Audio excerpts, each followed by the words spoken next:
And so let's start with cultivating a good motivation and thinking that we'll listen and discuss together so that we can discover what really is at the source of our unhappiness so that we can eliminate those things, and so that we can discover what the causes of happiness are and go about creating them.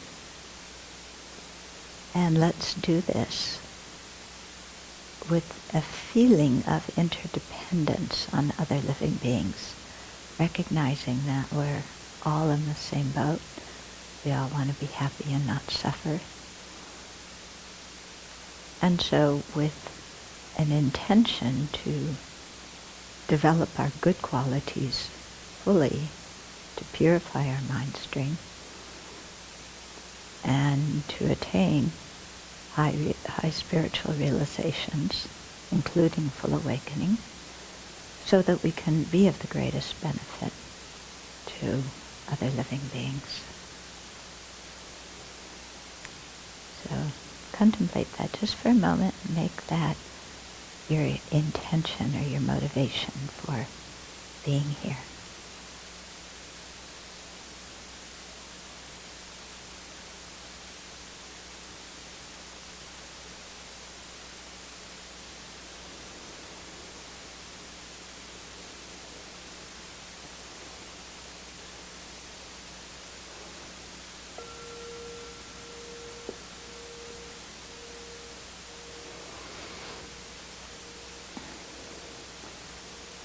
When you spend a few minutes cultivating your motivation, then your whole mood kind of changes, because then you have some energy, some interest, something dynamic that makes you want to learn and get involved, and to meditate and so on. So coming up here, we may initially come up here, well, it's Sunday morning. I've seen all the Sunday morning cartoons. Let's see, might as well take a drive to the Abbey, see what's going on there. We can come up with that kind of motivation. Yeah. But then when you get here and you think, oh, well, what's really meaningful about being here? It's purifying my mind, letting go of the things that cause suffering to myself and others, and learning how to develop my inner qualities and to be of benefit to others. And that's why, underneath it all, why it's important that I came and why I'm here. And so when you think like that, do you get a sense of how you feel totally different? Yeah? How just the whatever motivation you have at any particular time, just really, it affects our whole life and how we feel, how we live. So that's why in Buddhist practice we keep coming back to our motivation again and again and again. Some people say ad nauseum, but actually, if we forget to look at our motivation, then we see that we do get nauseated. So, and we see that it's, really a very helpful practice to do this. Okay, so we've been going through the book, Don't Believe Everything You Think. They made the cover. Venerable Jigme and I designed a different cover. But, I'll warn you, if you're an author, you have very little say about some things about your own books. The cover is one of them. Apparently, other people think this cover is fantastic.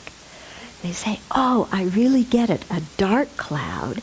And the answer is, or what you're supposed to do to get rid of the dark cloud, is don't believe everything you think. Venerable Jigme and I made one. We photographed one of the big, bright clouds here, sparkling white and with a clear, bright blue background, and we put that on. And we thought, oh, wow, that'll show people the positive aspect of not believing everything you think. But the publishers chose this one. You see, there's all these things that lie behind books that you never know when you're a reader. So this is one of them. So we've been going through this. It's a poem by, it's based on a poem by Tongme Sampo. Gyaltse Tongme Sampo, who was a Tibetan monastic many centuries ago. And he put forth 37 practices that is very good for bodhisattvas. Bodhisattvas are people who have this strong intention to become a Buddha for the benefit of all beings. What these bodhisattvas practice. And what they practice is usually the opposite of what we ordinary beings do. Okay? And so because it's the opposite, they get very different results than we get. You know, like when somebody criticizes us, what do we usually do? We criticize them back. Yeah, and what kind of results do we get from that? We've all been through this numerous times, haven't we? Yeah, it doesn't turn out good. What Tongme Sampo advises is, you know, when somebody criticizes us, to see them as our teacher and place them on the crown of our head. Yeah, or to meditate on their kindness. We go, what kindness? They have no kindness if they criticize me. You know? So you can see, you know, we're stuck in a certain way of viewing life that actually gets us more and more entangled in misery. And the bodhisattvas who look at things from an entirely different perspective, yeah, wind up happy. So knowing that is kind of a little bit of a, maybe it'll shake us a little bit to, you know, try and consider new ways of looking at situations instead of just falling into our old emotional habits. Yeah, because we have very old emotional habits, don't we? Sometimes we're almost like push-button robots, you know? Criticize me, you know, push the button of criticism, I spout back anger. You know? Don't think about it. Don't wonder if my anger is going to hurt me or harm me. I just criticize back. Yeah? Somebody hurts my feelings, push that button, I go away and cry and feel sorry for myself with no idea if that's going to help me or the situation or not. Yeah? So all these kind of old emotional habits, you know, or somebody belittles me, you know, push that button, and then I go, but I'm so good, you know, and then I get into some big arrogant trip, you know, showing everybody really how I'm wonderful. Yeah? Without even thinking if these kind of emotional reactions are beneficial, if they're realistic, if they, you know, help the situation, or if basically they're kind of foolish. Yeah?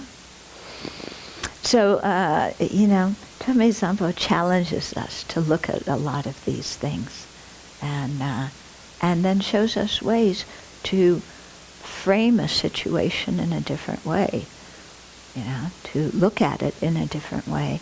And when we do, then we experience it in a different way. So this week we're on one of the verses, verse 16, which is about betrayal. Yeah? So betrayal of trust. This is one of my favorite verses because I tend to frame a lot of things in terms of people betraying trust, yeah, my pattern, and then to see,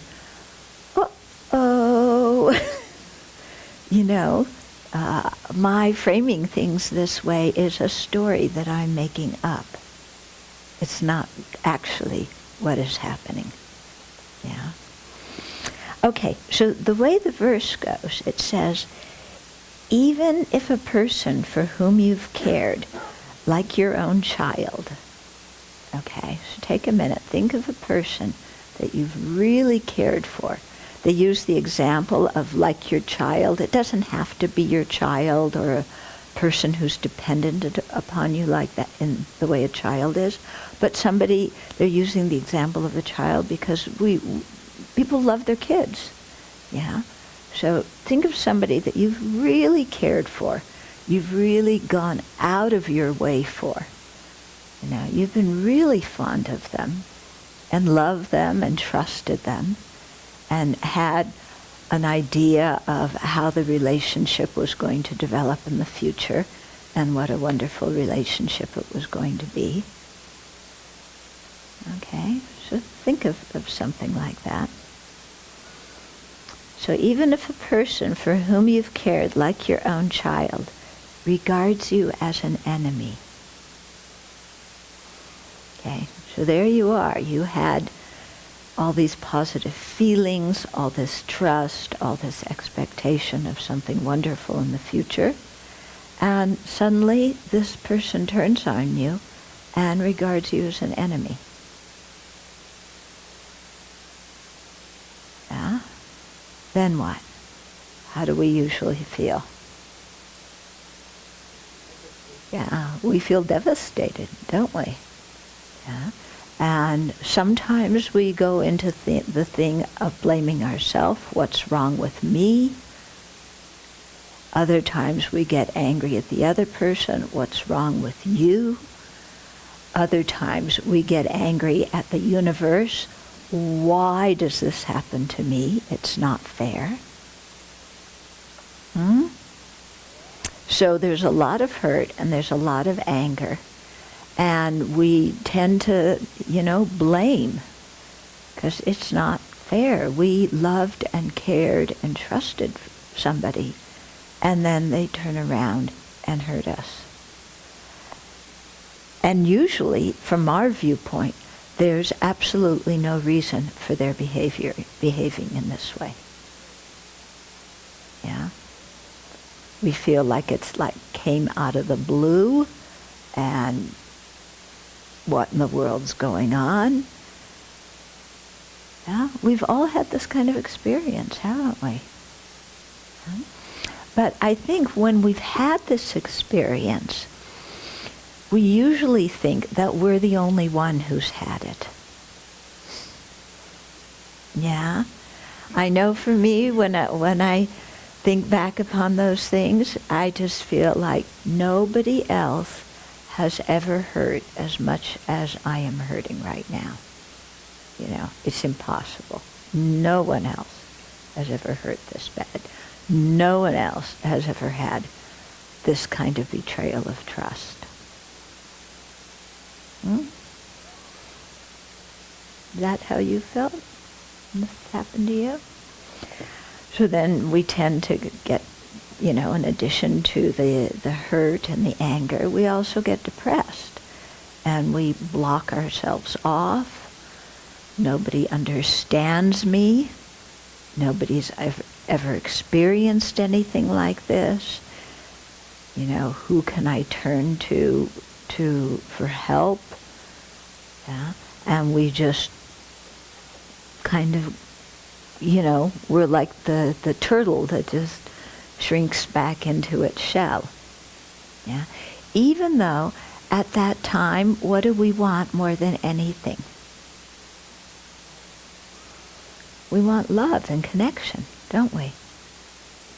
At that time when we're hurting the most, what we want is love and connection. But what we do is we withdraw. Are we doing what we need to do to fulfill our needs at that moment? No, we're not.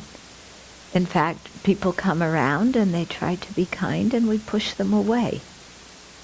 You don't understand. You can't understand how I feel. You've never experienced this. Yeah? And yet, what we really want is to feel connected to other people. Okay. So, I think you got the scene. Now, listen to what Tome Zampo tells us to do before you faint. He says, okay, this person who we've cared for like our only child who regards us as an enemy, he says, cherish him specially like a mother does her child who is stricken by sickness. This is the practice of bodhisattvas. How does a mother look on their child who is stricken by sickness? How many of you are parents? When your kids have been sick, how do you look at your sick kid when they were 2, 3, 4 years old? Yeah, right. With concern and fear and you love them more than ever. Yeah, you love them more than ever. They're stricken by sickness.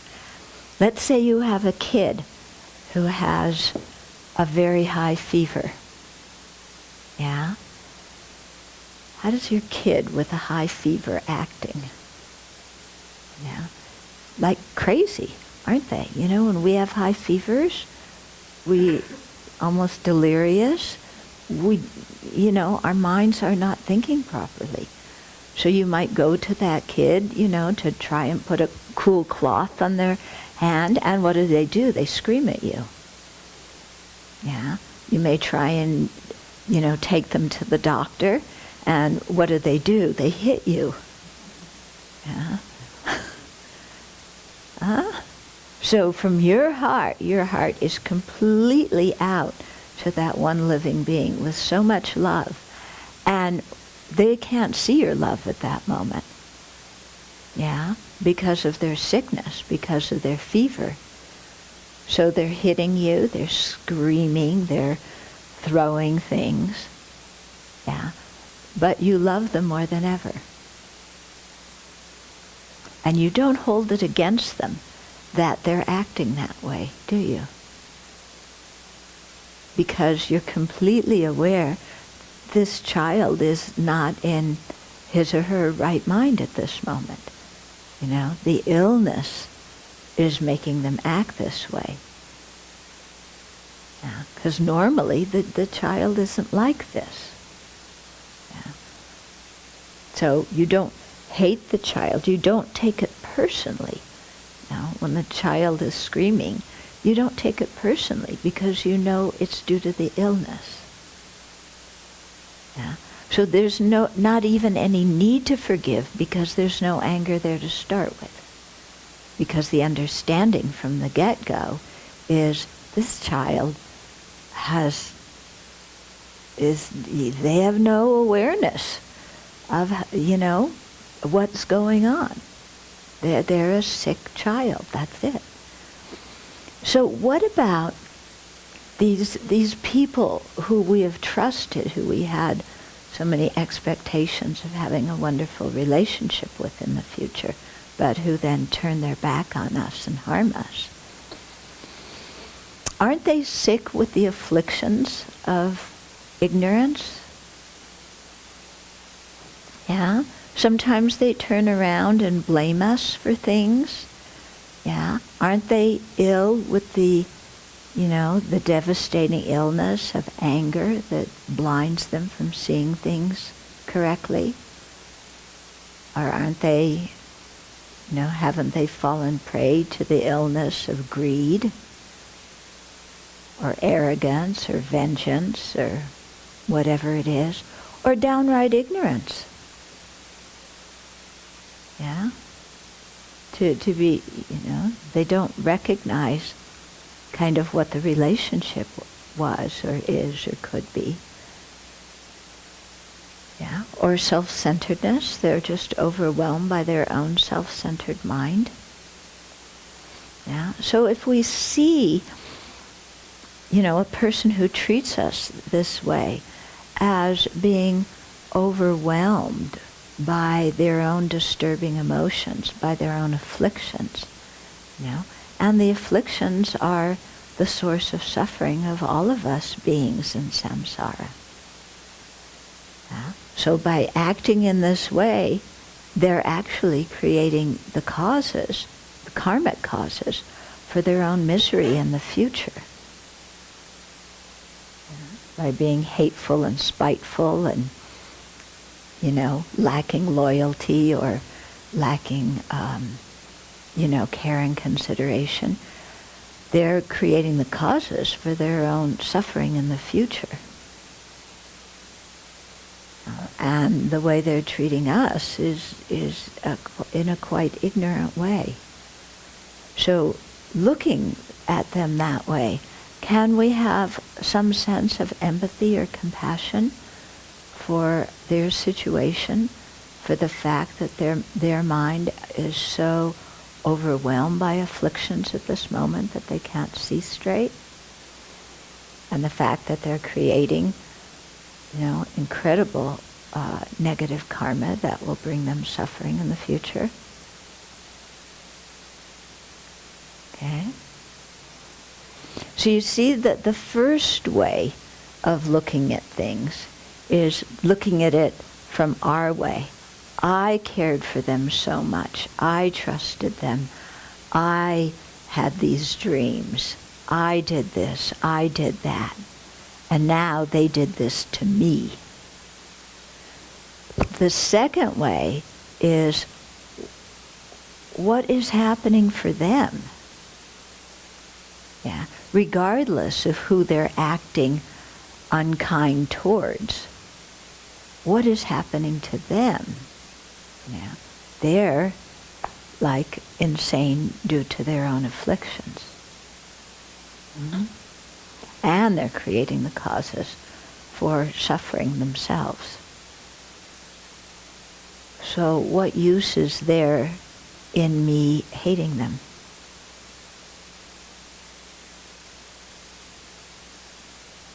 Yeah, my hating them doesn't help them, and it doesn't help me, with my hurt. The hate does absolutely no good. Yeah, and in fact, hating somebody else makes us more miserable. Quite miserable, doesn't it? Yeah. Or falling into depression or withdrawing, all those kinds of things make us really miserable.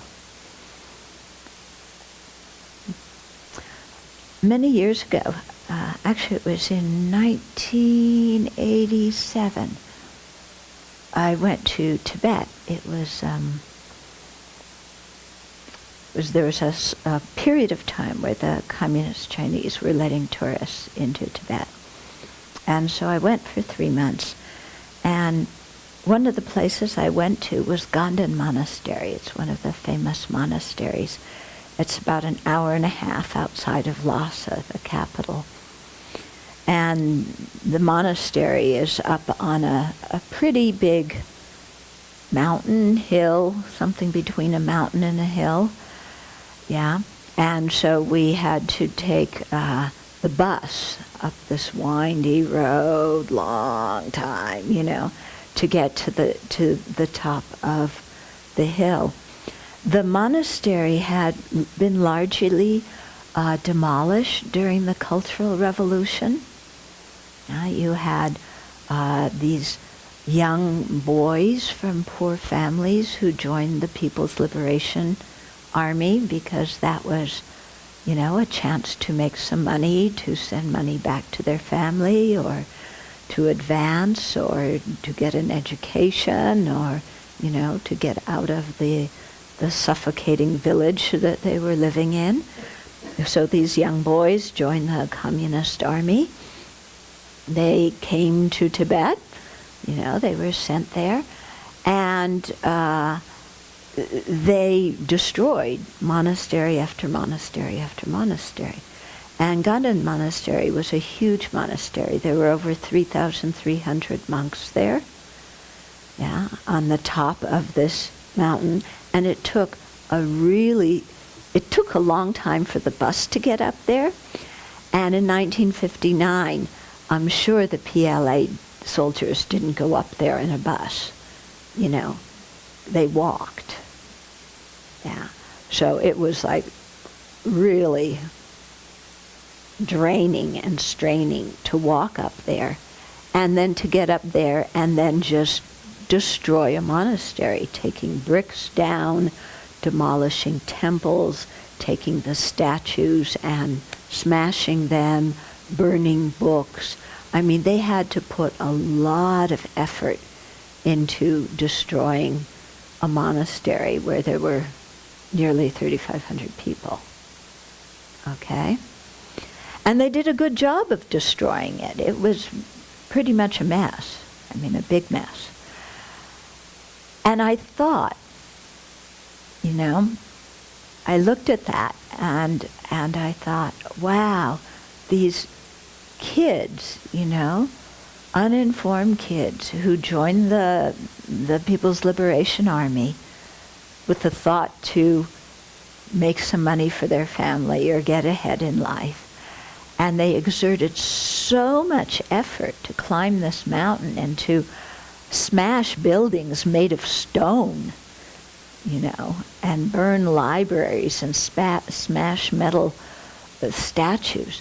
They put so much energy into it. And the only outcome they're going to have, in terms of karma, is a hellish rebirth from this. Because they were destroying, the monks who were living there were people practicing peace, who were cultivating love and compassion and so on, not harming the world, benefiting the world. And they, in their ignorance, were destroying all of that and in the process creating this horrible karma for themselves. And I thought, if I had put as much energy as they put into destroying the Dharma at Ganden Monastery, if I had put that into practicing the Dharma, I would by now have some realizations. Yeah?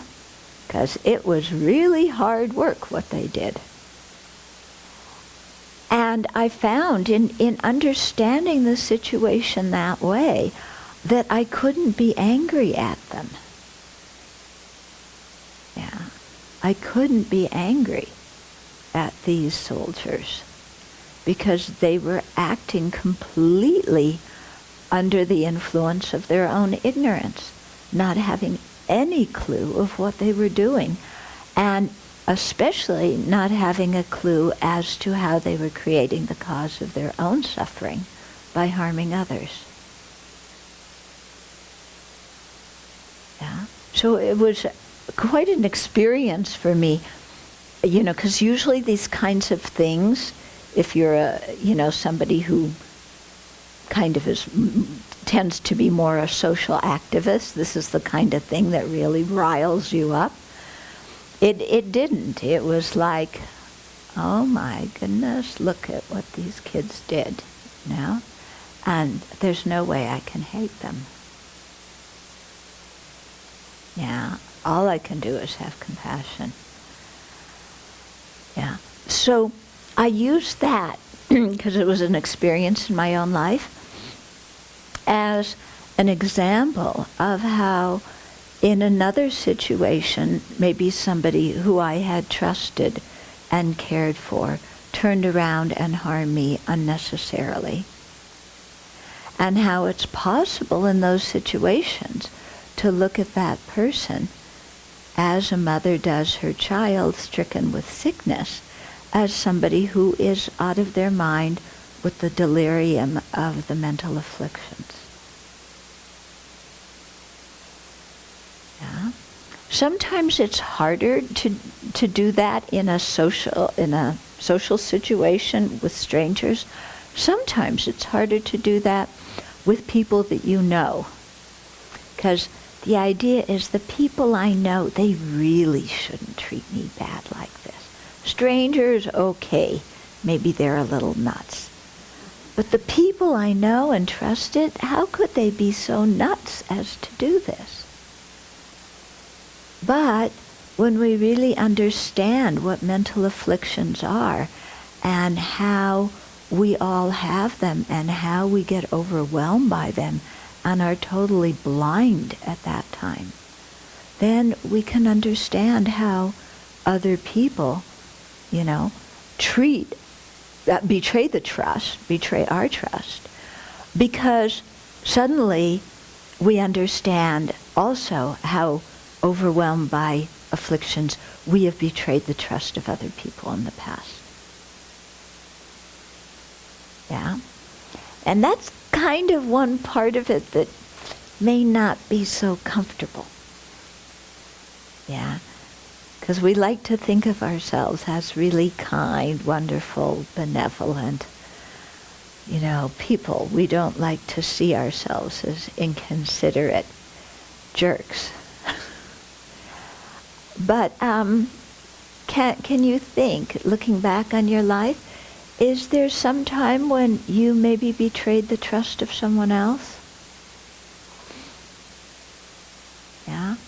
Where you acted toward somebody else, turned your back on them, or dumped your anger on them in a situation where now you see that really wasn't called for, but at that time you were so overwhelmed with pain and confusion that you thought that acting in that way would bring you happiness and relieve your own internal pain. Yeah. It's something when we start to, instead of have the magnifying glass looking at others' faults, use the mirror to see times when we've really been quite inconsiderate, maybe even deceitful with others. Yeah. Anybody here who's never acted like that? You're with friends, you can admit it. We don't need to put on a good show. We all know that we're sentient beings in samsara who get overwhelmed by afflictions.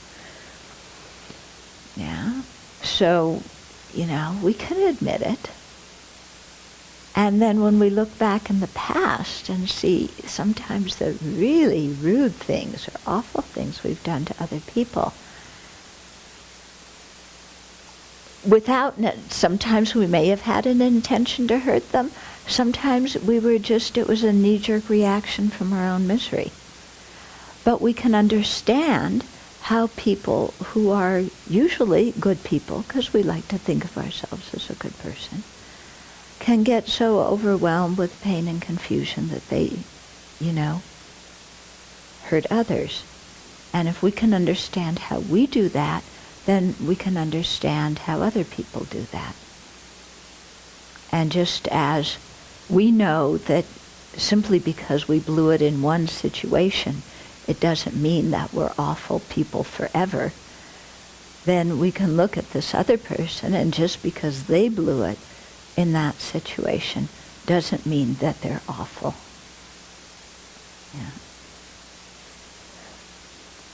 And in that way, maybe we can start to have some forgiveness for them, or at least release the anger that we've been holding on to. That doesn't mean that we're necessarily going to reestablish the relationship in the same way as it was before. Yeah? It doesn't mean that. It doesn't mean, forgive and forget and go back into a dysfunctional relationship. We're not saying that. But it's allowing us at least to heal from the past so we can go forward in our life. Yeah? It's like, okay, that happened. It didn't work out. There was a lot of craziness there. Yeah, a lot of pain in their mind and my mind, a lot of confusion. I'm putting it down. I'm forgiving. I'm not going to go back and get involved in trying to fix a house that's already demolished. Yeah.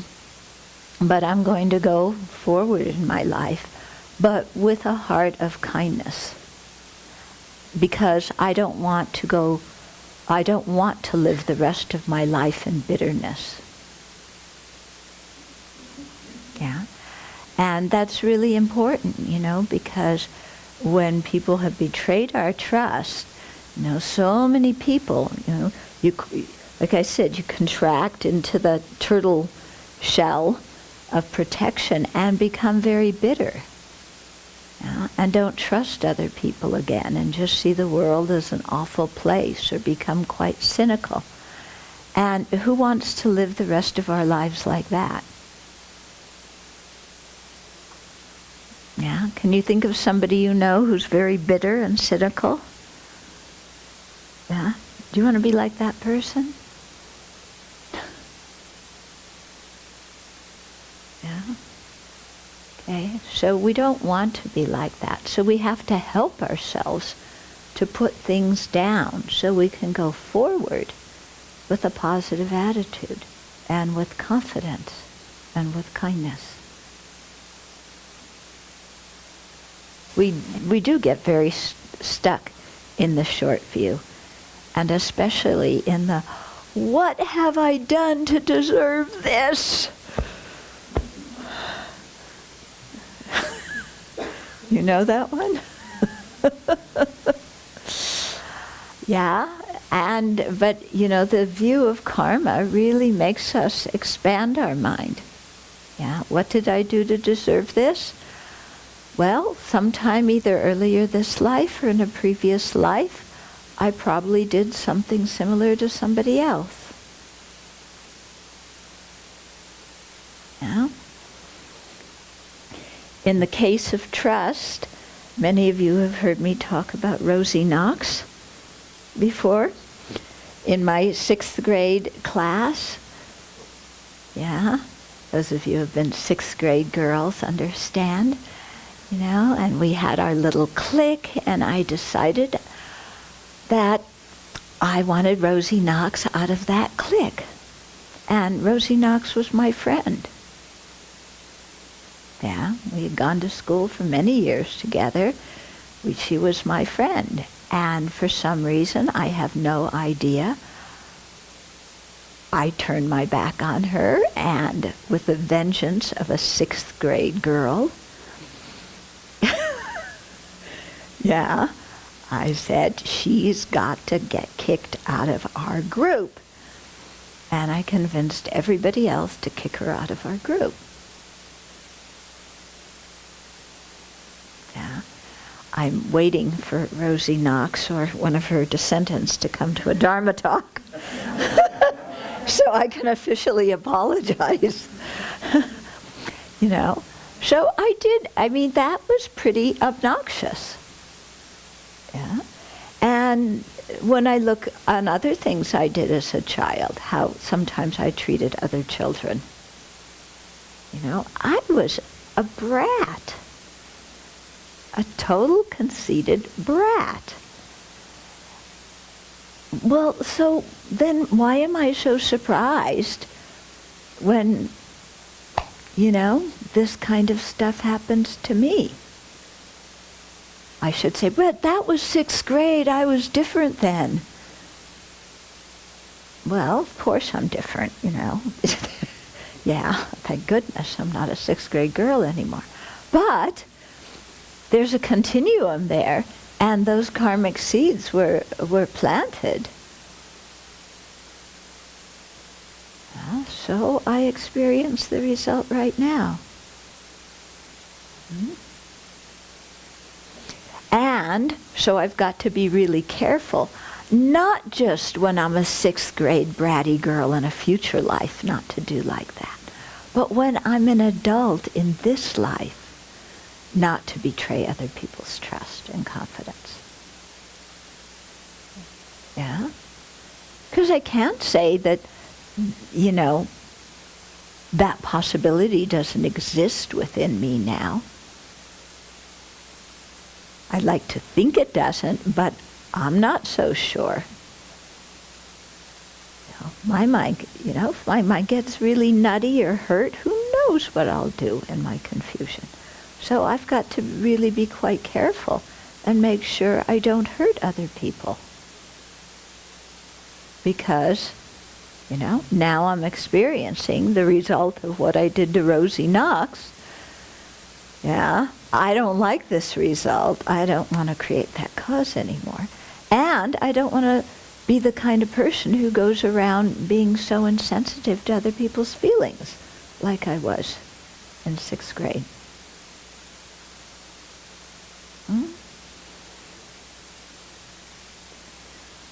Okay, so broadening the time frame. Yeah, in a Buddhist sense, forgiveness means that we are going to stop being angry. Yeah? So forgiveness means I care about myself. I realize that my anger is digging me into a ditch. Yeah. I don't want to be angry and bitter.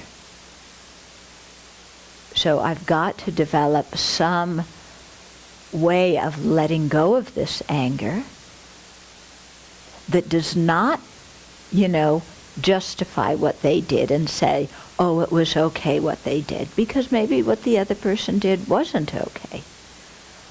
But I need to be able to see the situation with some compassion or some understanding of karma or whatever it is that's going to help me.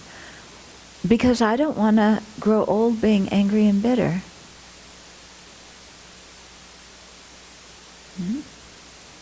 So forgiveness, in a Buddhist sense, is actually something we do for ourselves.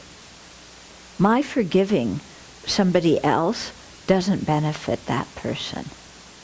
My forgiving them benefits me. Yeah. My forgiving them doesn't remove the harmful karma that they created.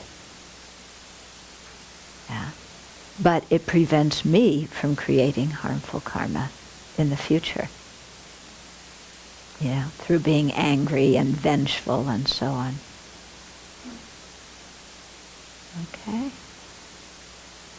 So here we're really the ones, by forgiving somebody else, we relieve our own pain. Sometimes we find it hard to forgive. We hold on to the pain. This is my pain. This is how awful somebody's treated me. We hold on to it with all our might. Yeah. And when I watch my own mind doing that, I say, what are you going to get out of doing that? Well, then I'll be able to tell everybody else how mean and awful so-and-so was to me. Well, what are you going to get out of doing that? Maybe they'll feel sorry for me. Well, what are you going to get out of people feeling sorry for you?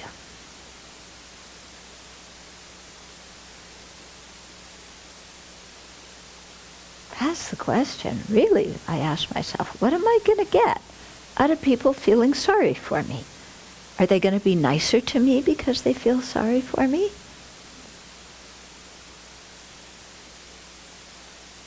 Not necessarily. Yeah. I mean, really, what am I going to get out of people feeling sorry for me? Zero. Nothing. So let's put that thing down. Okay? I find this kind of self-questioning very, very useful. Okay, so you're saying that that you may try and forgive, but there's some part of your mind that is still holding on to it because you're very afraid it's going to happen again in the future. No necessarily. Not with the same person, but it might come again. Yeah, with another person, right. Yeah, could come again. Okay. Yeah, like this person betrayed my trust. Well, maybe this person can, and this person can, and this person can, and this person can. So who can I trust in this whole wide world? I think I'm starting to trust the person or other people, but then suddenly something turns. Oh, okay. So you start to trust, and then you go, uh-oh, this is potentially dangerous. Ah, I shouldn't trust them because I might get hurt. Like that? Anybody else here have that going on? Yeah? Okay. So in those kind of situations, I see that still my mind is still, it's grasping at something. Yeah? It's not a free and easy mind. It's a mind that's it's very focused on me and what's going to happen to me. Yeah? And seeing everything in life through, how is this going to affect me? And then seeing everything as potentially dangerous to me. And everyone is potentially, someone who's going to harm me. And, well, yeah, that's true. Maybe, people can potentially harm me. But all those same people have helped me a lot too. And they've helped me, much more than they've harmed me. And I don't want to go through my life with this kind of persecuted mentality. Yeah? I don't want to live like that. I'm from an ethnic group that has been severely persecuted, so I grew up with a mentality of persecution and you better be careful. They're going to turn around and exterminate you again. And I decided I did not want to have that identity in life. I do not want to go through life mistrusting people. While it's true, that may happen, I don't want to go through my life like this, And if something happens in the future, well, then you deal with it. But I feel basically, that kindness is the way to connect to people. And even if people are going to harm us in the future, if we're kind to them, sometimes that overwhelms their tendency to harm us. Yeah? Whereas if we're afraid of everybody all the time, that creates that energy in which harm can occur. And I decided I'd much rather see people as kind than to see them as potentially harmful. Yeah? And on a day-to-day basis, people are far kinder to me than harmful to me. Yeah? When you look around in your life, do more people help you every day than harm you every day? Yeah. A lot more people help us every day than harm us. So you've forgiven them and then they do it again. See if you can extricate yourself from the situation. Yeah? There's no reason to go back into a situation in which somebody keeps doing the same harmful action again and again. You just say, I'm not going in that situation. That's it. Yeah? You have every right to do that. Yeah? I think when it sometimes gets confusing is when on one level we're attached to the person, on the same level they're harming us. That's when it gets really sticky, because it's like, but I'm attached to them and I care about you and you've been important in my life, and I don't want you to exit. I don't want the person you used to be to exit my life forever. But I can't deal with the person, how the person is acting right now. Yeah. But then, I mean, that's the time when you really have to release the attachment and say, you know, we had a really good relationship in the past and I value that. It's not like that now, and I don't need to stay in a relationship where there's continual damage happening. Yeah. If the person really changes in the future, okay, we'll see what happens then, you know. But I'm not counting on that. I'm not assuming that. Yeah. I can rejoice at what we had and just see, well, that's not what's happening now. Mm-hmm. Yeah. Okay, so she used to work in, what was the organization? Yeah, International Campaign for Tibet, and so it dealt a lot with the human rights abuses of communist China with Tibet. So you're saying that, you know, you never heard this kind of viewpoint of forgiveness or compassion, you know, at that time. You know, and I think that's because very often people who are social activists think that anger is the only thing that can motivate you to step in and correct social injustice.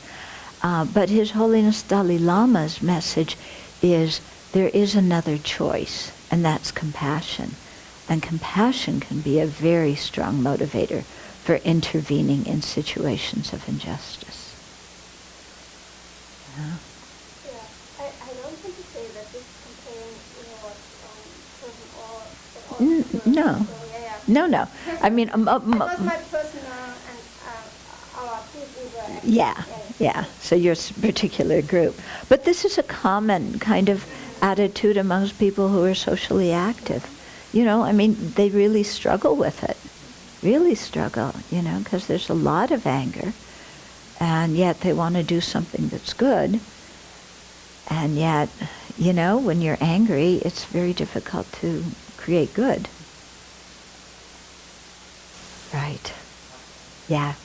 When we're angry, we lose the opportunity to really share with the person on a personal level of why we feel the way we feel. Yeah. Because we're just blasting them. And when we blast somebody, we usually don't get through, do we?